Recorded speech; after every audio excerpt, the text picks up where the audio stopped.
Here was the president on Wednesday. It had to do with others. They seem to all be nuclear testing. We have more nuclear weapons than anybody. We don't do testing. We've halted it many years ago. But with others doing testing, I think it's appropriate that we do also. Any details around the testing, sir? Like where, when? We wouldn't be, it'll be announced. We have test sites. It'll be announced. Joining us now with analysis, RAV Chief White House Correspondent Brian Glenn. Brian, good morning.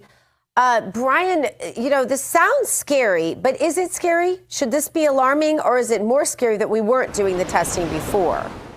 Well, good morning. I think it should be a little scary, but it's been about 33 years since the U.S. government has done any type of testing, which, by the way, the only site right now, from what I've read, is outside Las Vegas, Nevada. That is the only test site that's capable of having what they plan to go through. This is very expensive as well. It's about $140 million per test. So this would take years to prepare for, of course, tax dollars to pay for.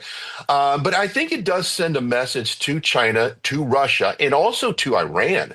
I noticed Iran even popped up in the last day or so, calling out the hypocrisy of us doing testing versus them doing testing, which that's completely different subject. But it does send a message to our adversaries that we are, we're basically making sure that we are up to speed. We have the latest technology and that we're ready to strike when we need to.